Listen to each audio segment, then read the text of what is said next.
أصدقائنا الأعزاء، أهلا وسهلا بكم في حلقة جديدة من ليه كده. لينكد إن ليه؟ ما هو لينكد إن؟ لينكد إن هو موقع أهميتك هتزيد فيه كل ما تاخد شهادة من 3 حروف MBA CMA XYZ. حتى لو حطيت مراكز لعيب الكورة DMF CMD هتبقى متصيد.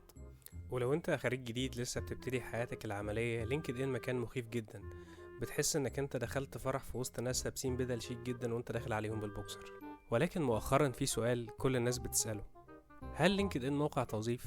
هل في حد بيشتغل فعلا من لينكد ان؟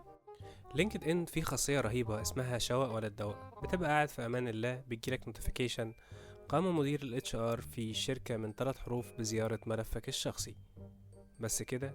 هاو بعدين؟ فين الشغل؟ فين الوظيفة؟ فين الدولارات؟ فين الانترفيو؟ فين اي حاجة؟ يعني هو دخل زار البروفايل بس كان عليه نادر، مفيش اي حاجة في البروفايل عجبته ولا حتى صورة البروفايل؟ ده انا متصور فورمال. ولو انت مش داخل لينكد ان عشان خاطر تدور على شغل وداخل تتفرج على المحتوى عشان تستفيد، فالمحتوى متقسم لمجموعة اشكال. محمد اترقى وبقى اسمه سينيور محمد. حصل حسن على شهادة من 4 حروف بدل 3 حروف ودي اقوى.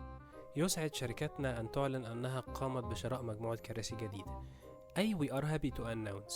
We are happy to announce buying a new chair. We are happy to announce إن احنا جبنا كوفي ماشين. اكتب we are happy to announce وحط بعدها أي حاجة، ولا حد هيدور، بس ده هيبقى بوست في أي مكان. وأخيرا في نوعية البوستات اللي هربانة من الفيسبوك: اشتغل واعمل اللي عليك وربنا هيكرمك، مفيش احلى من اللقمه الحلال. وده كلام انا لو قعدت على اي قهوه هسمعه. مهما الدنيا جت عليك لازم تستحمل وعافر وكده. طب دي انا لسه قاريها على ظهر ميكروباص. انا جاي هنا عشان خاطر اشوف حاجه مختلفه، عشان اتعلم شيء جديد. احنا هنا بنعمل ايه؟ وفي النهايه يظل السؤال قائم: كم واحد يعرف واحد اشتغل من على لينكد ان؟